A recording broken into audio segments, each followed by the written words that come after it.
Okay, hi everyone. Welcome to a wonderful session, and we're going to learn more about this wage subsidy program. And Cheryl, as you can see, is the presenter of this. And without further ado, over to you, Cheryl. Good morning, everyone. I want to thank you for joining this webinar today, and also to thank Shireen for hosting, including me in this presentation, exploring work term possibilities for students and business owners to be more cost effective so that they can bring valuable skills and insights to any organization. Today, we'll discuss the subsidies that are available. If you have any questions on how to find and hire students to help business recover and grow, please contact me directly. So I believe my screen is being shared right now, so I'll show you the presentation.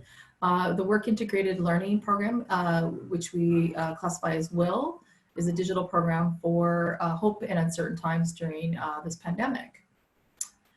So a little bit about ICTC. We were actually a sector council that was created back in the early 90s. And we were a policy research guidance to the federal government on labor market trends and the impact of technology on the economy. We became a not-for-profit in mid-2000, and we're actively providing research, policy recommendations to government industry. We also have a capacity building team, which is the team that I'm a part of. And our goal is to ensure that we have sufficient pool of talent to meet the talent needs as we go forward. The ICTC WIL digital program is one of those capacity building initiatives with the goal of helping businesses take on a work term student, so a post-secondary student, to provide opportunities for them to gain valuable skills in the workplace so that they can help them be prepared to work in the workplace and specifically to support the digital economy. ICTC has a number of programs, and if you would like to learn more about that, feel free to reach out to me directly.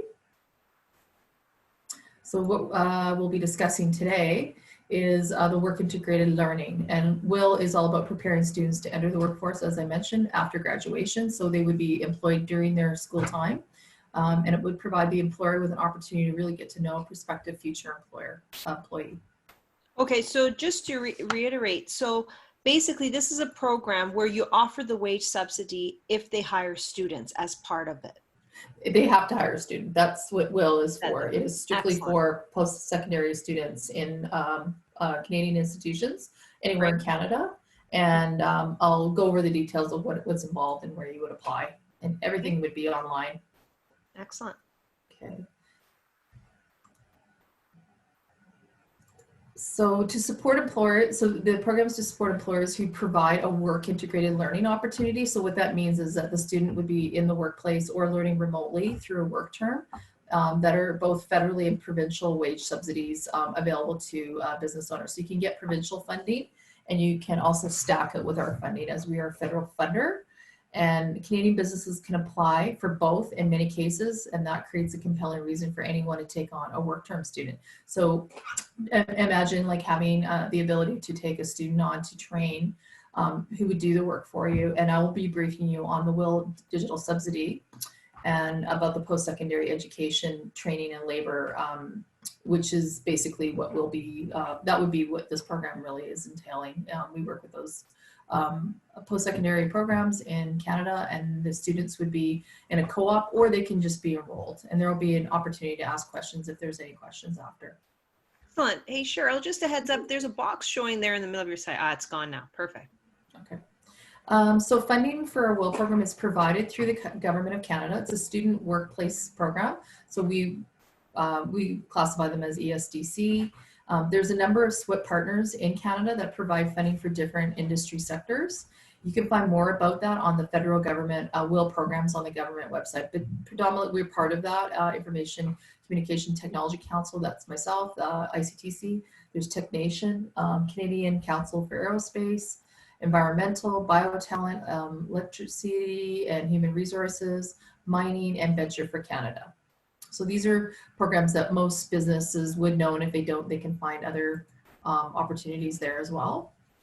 But we're all basically coming from the same federal funding. So just to tell you a little bit about a local story in good old Victoria.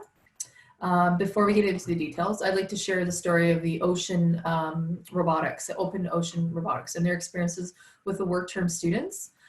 So Open Ocean Robotics is actually a Victoria-based company, and they build autonomous ocean vessels.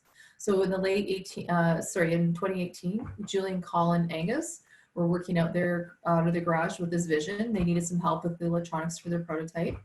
And then it being in pre-revenue with limited resources, they decided, so before they were making money on this project, they decided to look for a low-cost option to move forward. Julie then decided to take on a work term co-op students from the University of Victoria in the electrical engineer program.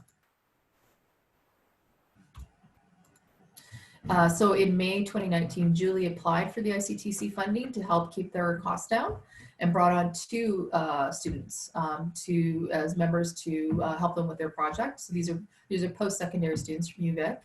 They were able to provide them with the expertise that they needed to demonstrate the value of the students. They brought to the team. Julie received funding for actually 3 more students in July and August. So we don't just fund one student for an employer, we actually can pay under our funding requirements for a number of students in the same year. So she ended up asking for 1, started with 2, and then ended up with 3.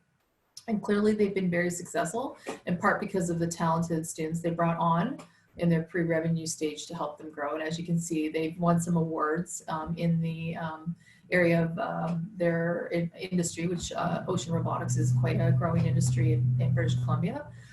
So you can see here that they were able to achieve these awards through their learning and growth.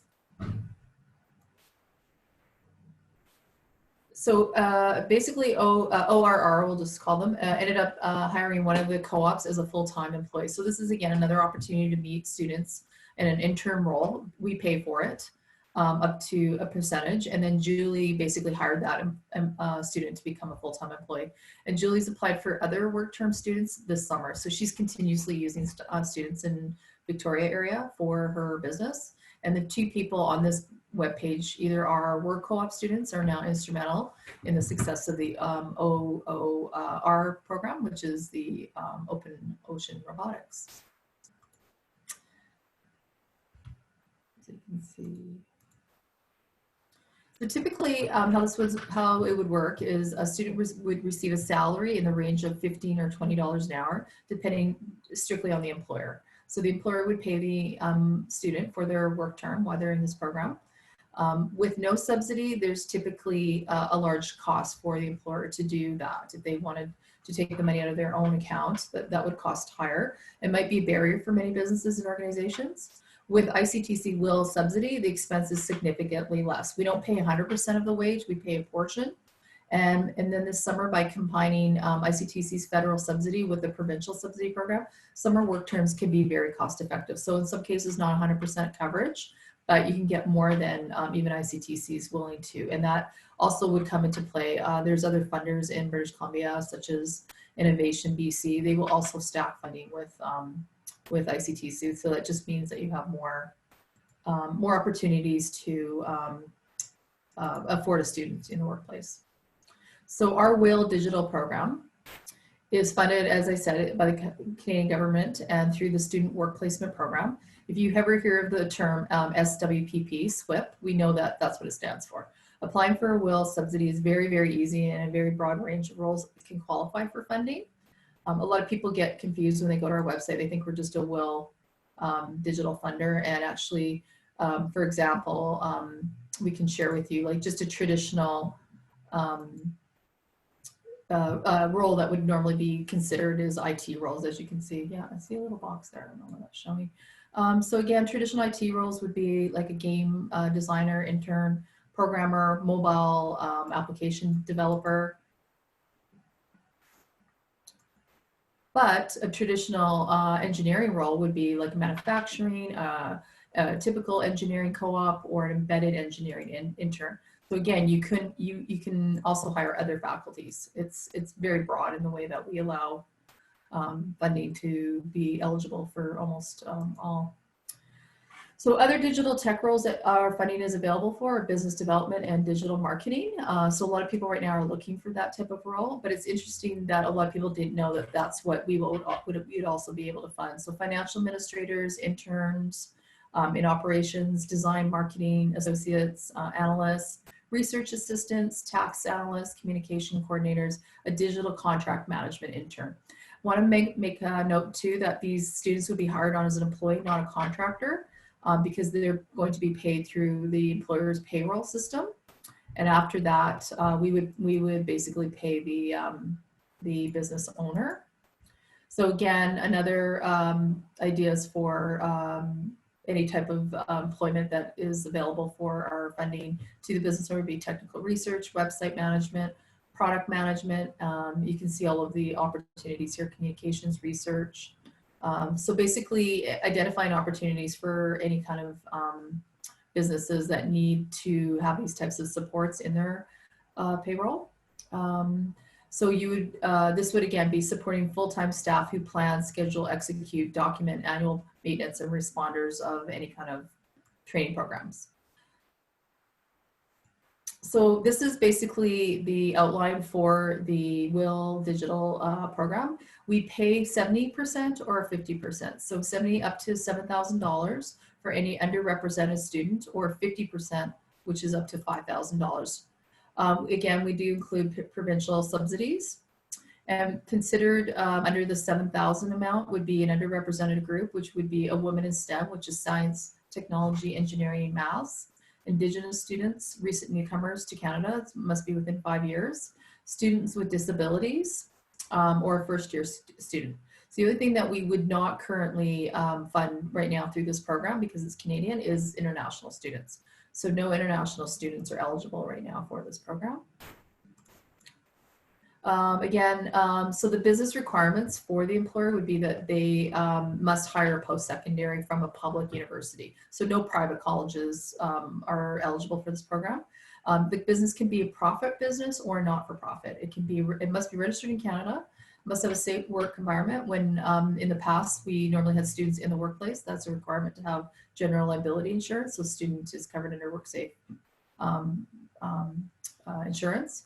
And again, the employee is hired, the student is hired as an employee, not a contractor.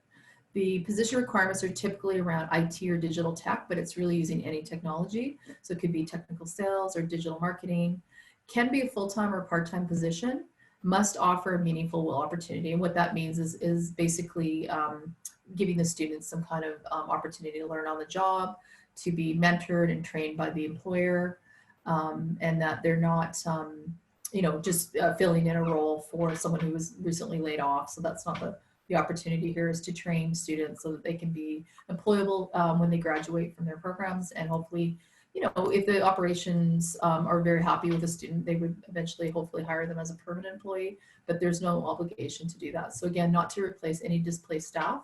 And currently with COVID, we are now allowing, so ESDC is allowing office workers to work from a remote home. So they don't have to be in the workplace unless they're operating a safe distancing protocols. But right now you can hire a student between now and next year remotely. So you don't have to have an office space.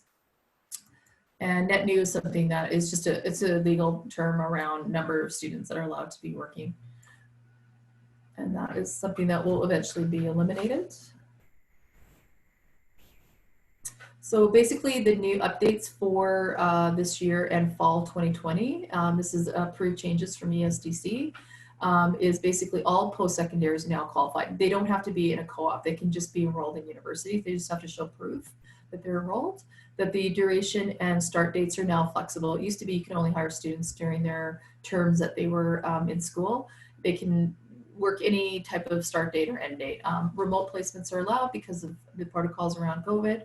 And the application process to support pre-approvals is possible. So if a business employer wants to find out if they can be pre-approved, they would just email our office, and then they would basically have more information as to the approval process. So the eligibility for the student, as they must be in a publicly funded post-secondary institution. They have to provide proof of registration or enrollment.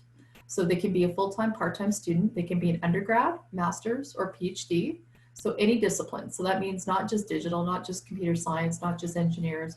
They can be a student from commerce, psychology, philosophy, as long as they're using some form of digital components, like technology is using computers, software. Those are the types of things that we're requiring for the role. And we usually base that on the job description we receive from the employer. The requirements for the student is they must be Canadian citizen or PR. so they can have a permanent residence status, that's fine. And if they're protected or defined by the Immigration Refugee Act, they would be considered eligible for this program. They just have to show supporting documents. The other thing that I have to really clarify is we have no age limit. There is some funding available provincially, but it is for specific age groups. Our funding is really for any age group. So that means quite often, you know, mature students or first year students are applicable. We also do some new things. We're providing credentialing around 5 models called FinTech, Intelligent Retail, Advanced Manufacturing, Artificial Intelligence, or Cybersecurity. These are the new studies that are now coming into Canada that are in demand.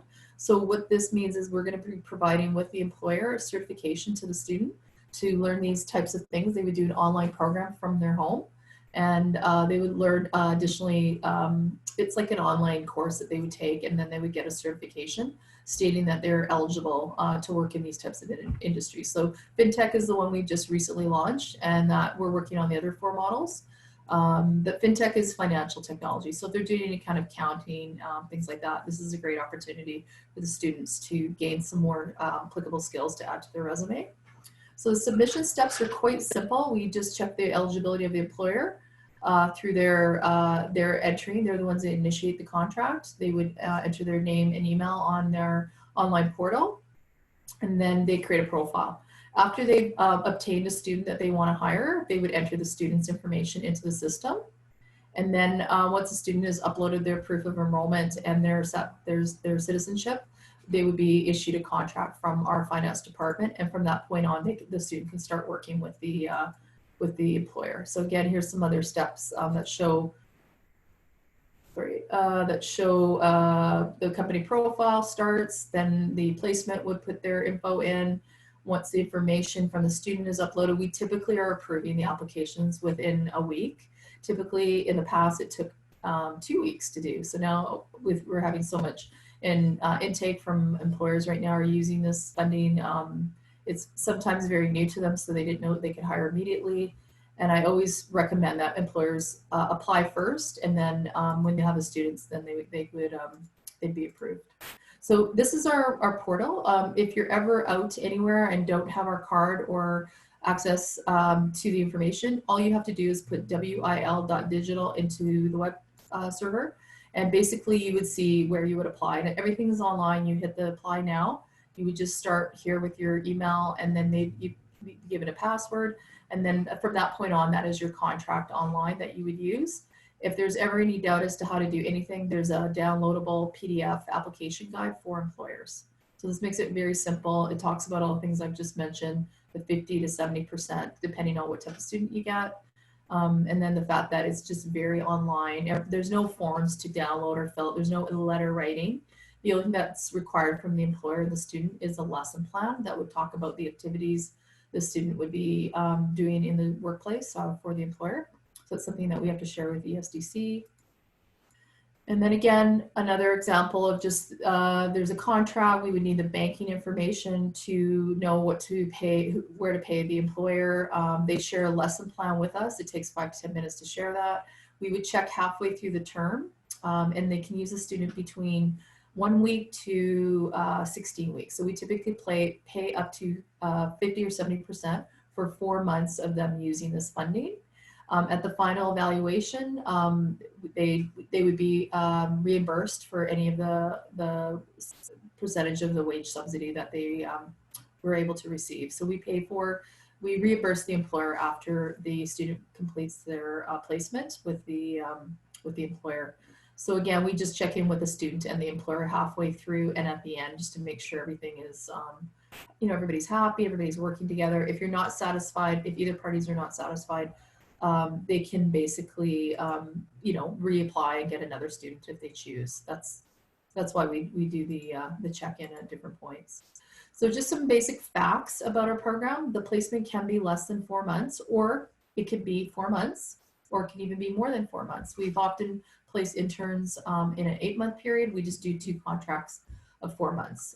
There's no minimum hours of work that's required. We always say at least 15 to make it meaningful for the student to learn what they need to in the workplace. And it's up to the employer. So it's a negotiated hourly, weekly amount that the employer and the student come together and figure out what they want to do. The newcomer, the 5-year limit, they must have started their PR application before the start of the work term. If they don't have their PR yet, but during the work term, that's fine. And if the student does not return to study, say they're working and then they decide, no, I'm not going to go back to school, the employer is still subsidized. So it's not a penalized thing to the employer. Some students decide that they're not able to continue with their program. The employer would still be subsidized. Again, no age limit for the students, no age limit for the employers.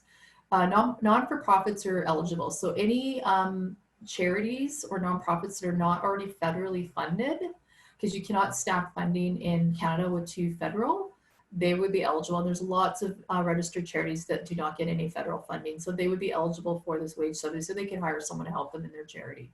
The net new is just a terminology that they use in Ottawa. It's a baseline for the number of students that were typically hired.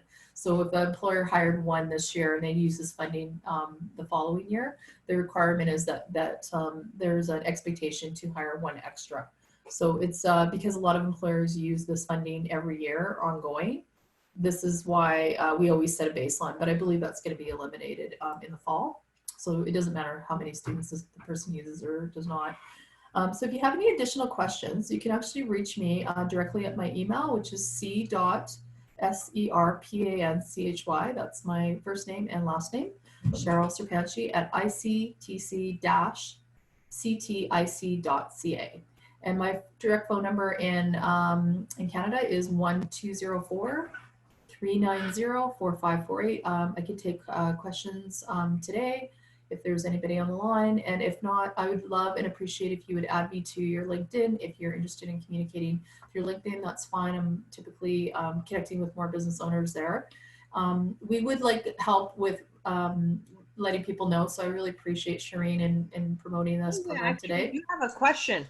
Oh, great. Yeah. And again, you can find us on the social media channel. So feel free to add us there too.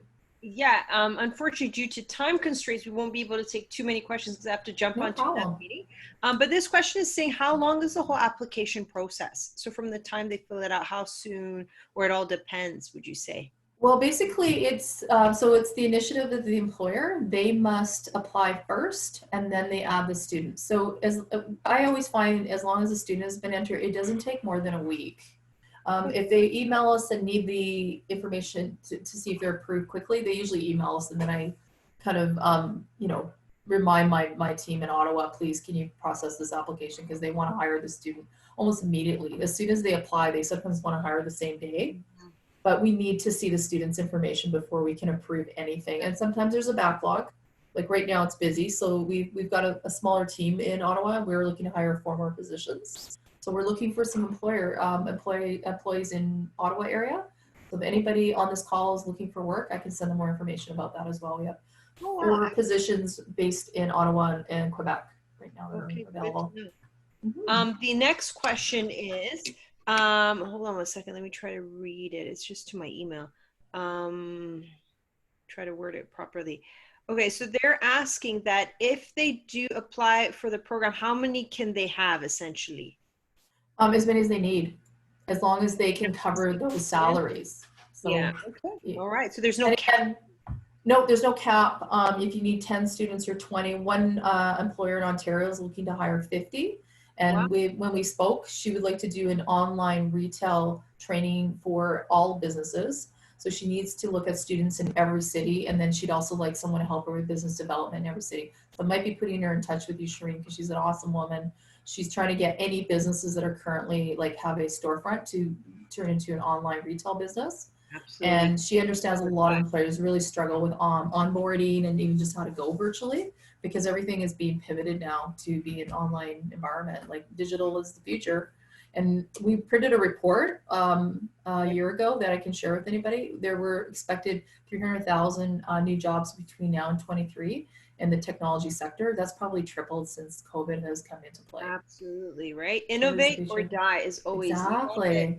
I know people are set in their ways, and I'm a big believer of supporting local, but the local has to adapt to change as well and have a presence locally, but have a presence online as well. That's really important.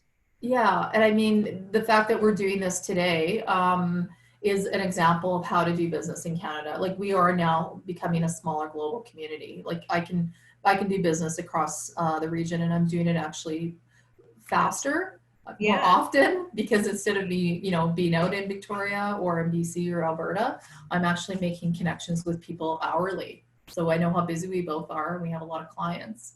And I definitely have heard a lot of interest in British Columbia. They seem to be the biggest employers right now next to Ontario for hiring during this economic kind of crisis that's going on. But again, there's A lot of movement. infrastructure projects are happening here, I'm finding. Yeah, and same in Manitoba.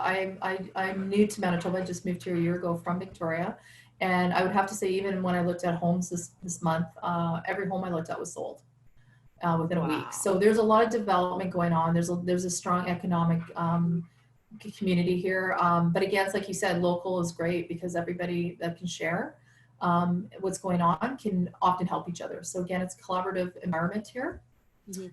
And I think it's really important that we continue the conversation. So I can't thank you enough for the opportunity to Oh, share with absolutely. you We and have your another community. question. I have Sure. another question. Okay. Okay. So someone's asking here, could you help with the hiring? So if you Yes. know Yes. people who could offer goods, so they're basically saying they have staffing needs. You guys are covering it. Could you also provide them with that With staff? yeah, well, so they would work closer with the university. So we would put them in touch with any university in their local area or anywhere in Canada, because you really can. Like if in BC you want to hire a student from Waterloo, you can do that. If a Manitoba business owner wants to hire someone from UVic or UBC, they can do that. At least until now, until next year, because during the COVID protocols, they're saying everybody must work remotely. Slowly, some businesses are allowing the workplace to be open to the employees, but what we would do is we would introduce the employer to a co-op department in any university that they're seeking the students with. And then they would vet the students with the co-op department. So it's, again, they're the ones working with the students. They would know better. I also recommend to a lot of employers, put your job descriptions on Indeed, because you'll find a lot of people looking for work there. As long as the student's enrolled in university, they would do all the interviewing. We would do it for them. We just provide the funding. So we pay for the salary up to 70%. And we're hoping to increase that. That's the goal, that there will be more funding, more available dollars coming up in the next couple of months. Exciting times. So Cheryl, Yes. and unfortunately to all those who are asking me questions, I'll put you in touch with Cheryl directly.